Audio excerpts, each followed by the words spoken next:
Hello friends, and welcome to Gardening with Creekside. Today we are going to feature some fabulous shrubs that we are going to be adding to the woodland garden behind the signature garden. Our friends at the Proven Winners Color Choice Shrubs were kind enough to send us these beautiful plants to add to this woodland garden. So if you are looking for shrubs, both evergreen, deciduous, flowering, foliage, you name it, we have a little bit of everything for you today.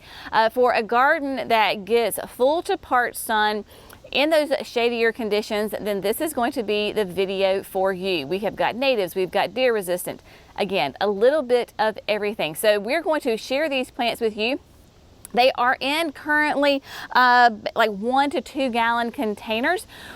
Possibly we might go ahead and move them up, but the goal is that we will plant these plants in the garden this fall. So yes, it is July, but it is never the wrong time to be plant shopping. So if you are out and about in your travels and you see a fantastic plant that you just want to add to your garden, go ahead and grab it.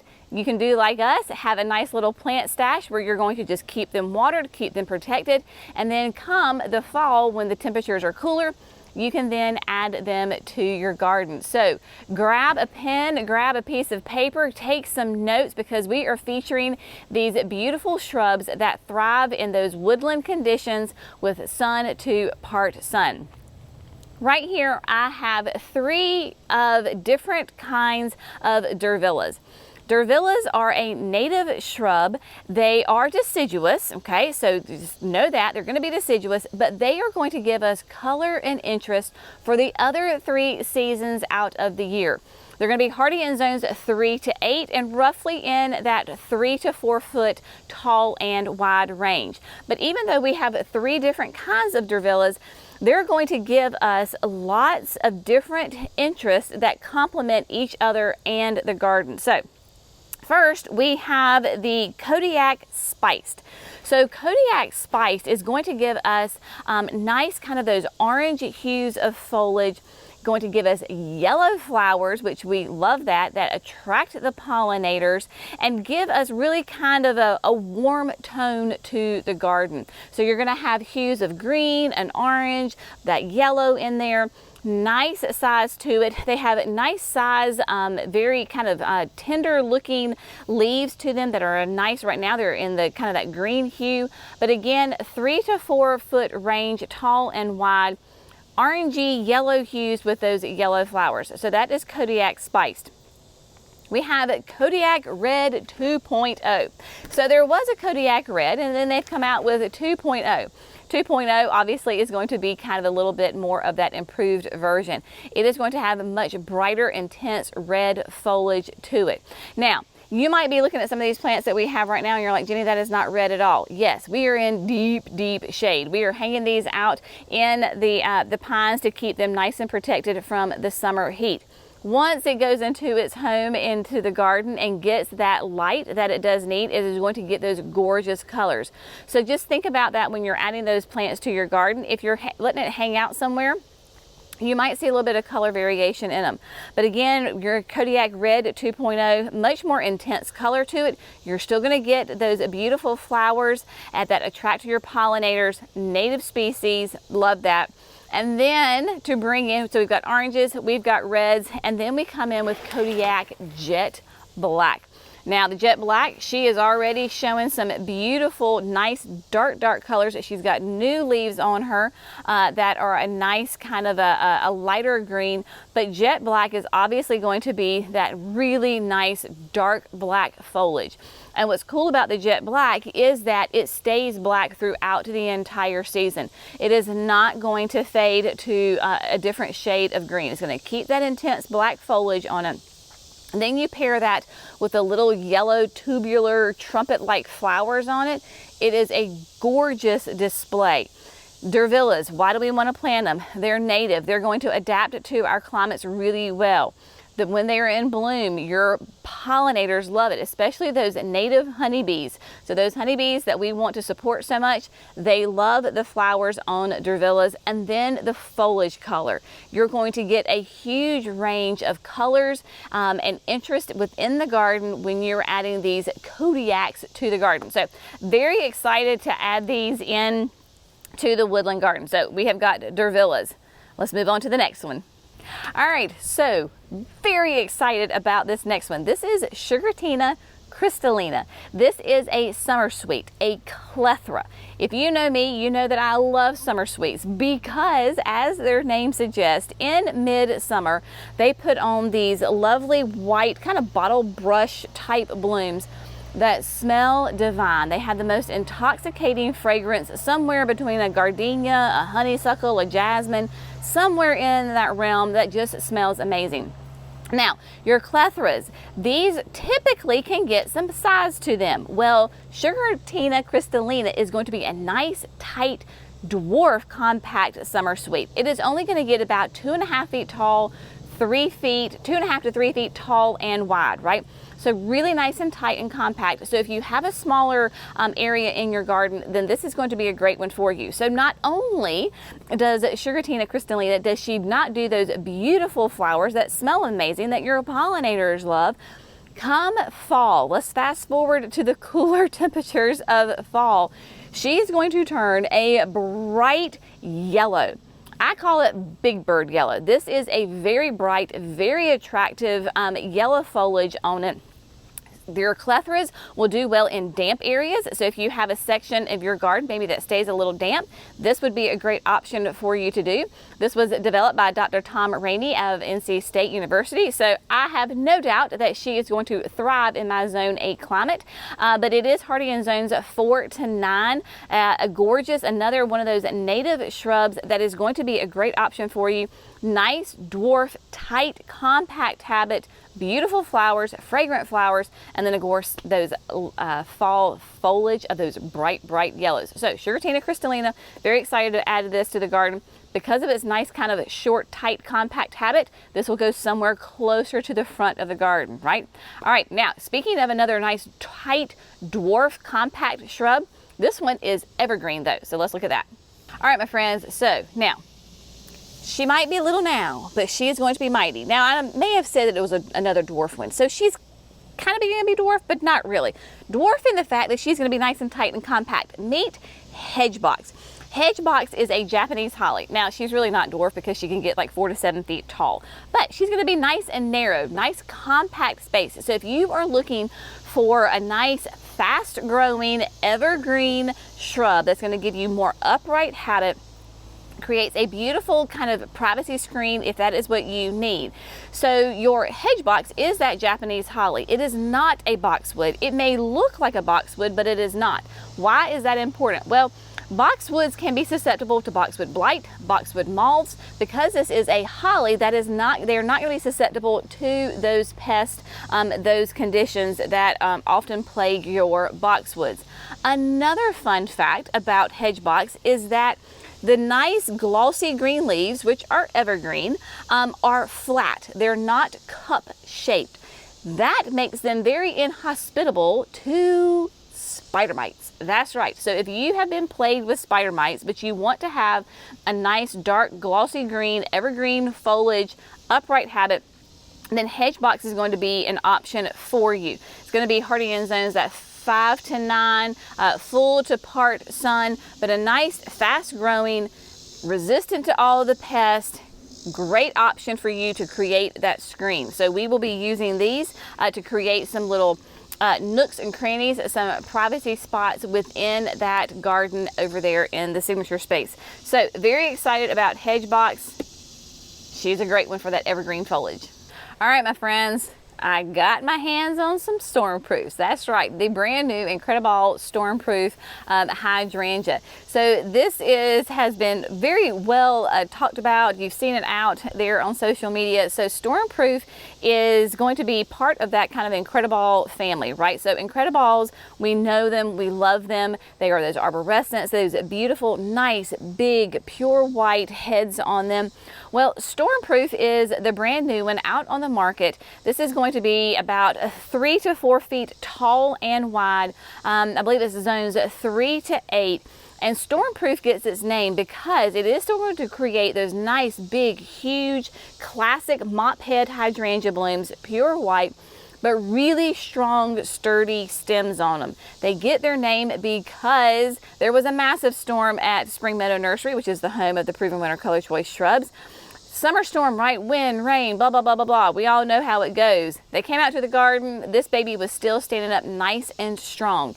Hence how it got its name, Stormproof. So if you have been played with either the classic Annabelle or the regular, traditional, the original Incredible, which I love, maybe some of your stems have gotten a little floppy. Try then the Incredible Stormproof. It's going to be a nice size, a little bit smaller than Incredible, but those nice, gorgeous, really strong stems on it.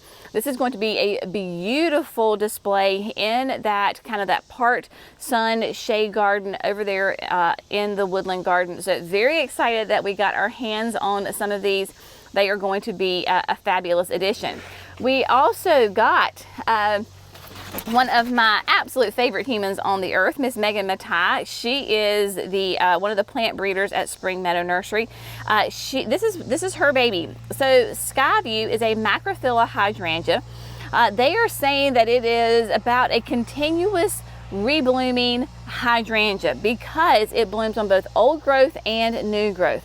So it is constantly putting out those classic Macrophylla, flowers on it. It is going to be pH dependent. So we have very acidic soil because we tend to have all these pine trees, and so our soil is very acidic. So it is going to be that classic name that it says, Sky View. Beautiful blue, shades of blue, maybe even some purples in there. It's going to be shorter than it is wide. So about 2 to 3 tall, 3 to 4 wide, somewhere in that range. But that reblooming Macrophylla hydrangea. So if you've ever struggled with the classic old-timey Macrophyllas, where if you get that late freeze, that late frost, and it kills all your buds, then you don't get any flowers for the entire season. Or heaven forbid you or your landscaper or the neighborhood kid prunes the hydrangea at the wrong time. You're still going to get flowers. So the Let's Dance Skyview hydrangea is that we are very excited about that. And it's going to be a perfect addition in that woodland setting. They are going to be stunning. Now, if you have hydrangeas and you're in the south, you're in these areas where it is hot, it's humid. I mean, it's July. It's probably hot and humid everywhere. Now is really not the best time to plant your hydrangeas in the landscape. So these are in really nice size 1 gallon containers. We're probably going to go ahead and move them up to a 2 gallon or a 3 gallon so that their roots can get even bigger and get nice and established before we add them to the garden this fall. So for me, being North Carolina, a zone 8A, the fall is probably going to be in that like late October into November, because for us, September can still be quite warm, hot and dry. So we're going to put these in the garden going into winter, because here in the southeast we are blessed with those cooler, wetter winters, and so you get lots of beautiful root growth happening during the winter. Even though they are deciduous, strong roots are growing, so that way by next summer when the heat hits, they can handle it with no problem. So thinking about adding those hydrangeas to your fall garden, but if you see them now, grab them.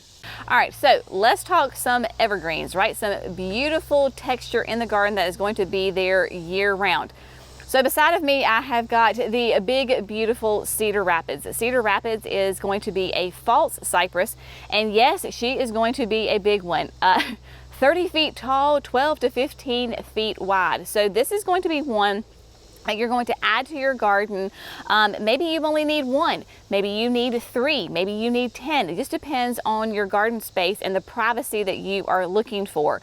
I am currently growing Cedar Rapids in a very large aqua pot right beside of the garden shed. Been in there for 2 or 3, this will maybe even be its 3rd season. Y'all, this shrub is absolutely amazing. Does really well in those moist areas, hence why it loves the aqua pot so much. But this is going to give you that really nice year-round structure for privacy, for a specimen. It has kind of that feathery look to it. It is not a aggressive pokey, so if your skin rubs against it, it's not rough at all, but it has kind of the feathery look to it, a very soft look to it.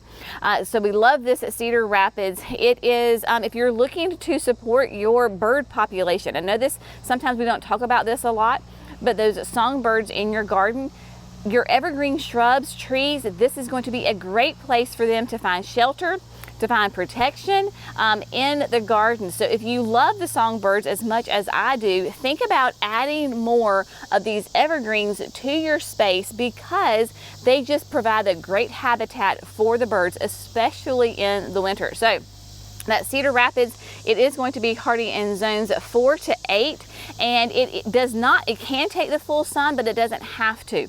The one that I have in the aqua pot, it gets maybe 4 hours of direct sun, and then it's in the shade. So it's kind of that midday sun that it gets. And let me tell you, she is growing like crazy. So very adaptable for those shade, part sun, full sun gardens. Cedar Rapids is a great one for nice big privacy screens. Next up on the list is Fluffy. Now, Fluffy is going to be a type of thuja, right? Thujas are a great native evergreen tree shrub here to North America, and Fluffy is going to bring in a different color to the space, a nice bright kind of chartreuse color. Not going to be nearly as big as Grand Rapids. It is going to be in that 10 to 15 foot tall and 4 to 6 foot wide. It is hardy in zones 5 to 8 in those part sun to full sun gardens. It's going to have a kind of natural habitat as far as the shape to it, very much like the Grand Rapids, natural pyramidal shape. So we don't have to prune it. None of these evergreens need to be pruned, which is always a beautiful thing to hear, that we don't have to worry about pruning it. So when you're looking for a different color, kind of a different texture, different size, Fluffy might be a great option for you. Sometimes here in the South, we kind of struggle with those chartreuse colors in the garden with our evergreens. Of course, we will keep you up to date on how Fluffy does for us. But yeah, super excited to add Fluffy for that nice chartreuse color, a little bit more of a dwarf habit to it. If you want to call 10 to 16 as a dwarf size, it's going to be a great one. All right, my friends, the last beautiful evergreen that we have is another arborvitae, a thuja. This is Teardrops.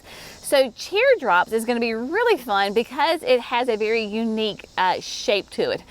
Proven Winners describes it like a weeble-like shape. Remember the kids, they weeble, they wobble, but they don't fall down. All right, so there we go. Teardrops is going to have that shape to it. Nice teardrop, but it is not going to be a petite one. She can be 10 to 18 feet tall and 6 to 8 feet wide. The reason that you would want to do teardrops is, again, if you're looking to do some sort of like a specimen plant, or you want to do a privacy screening, a windbreak that's really popular where you have big wide open spaces and you're looking to break the wind, then teardrops would be a great one for you. Again, it is that native shrub that is going to, you do not need to prune it. However, it does respond well to being trimmed, because sometimes we just kind of want to make a plant fit in a spot, so we need to trim it. So just know that if you need to go ahead and trim the teardrops, you can do that and it will respond quite well to it. But that beautiful kind of, again, soft foliage is going to be a great addition for, supporting your bird habitat, bringing in the structure, the color to it, and then that fun just shape. I can't wait to have this one in the garden for its unique shape, because of course, as we are developing our gardens, we're always thinking about the different sizes, the heights, the widths. We're thinking about the shapes of the plant. We want something really kind of tall and columnar, something nice and wide and teardropped, something flowy, all of those kinds of things, the textures, the colors, the shapes, you name it. The more diversity we have in our gardens with those different interests, then the more fun and exciting those gardens tend to be. So again, we will be adding these to the woodland kind of hill garden on the back of the signature garden come this fall. Again, a huge thank you to our friends at Proven Winner Color Choice Shrubs for sending us these beauties. I cannot wait to add them to the garden. So if you have found this fun, informative, inspirational, we would love it if you would like and subscribe to Gardening with Creekside.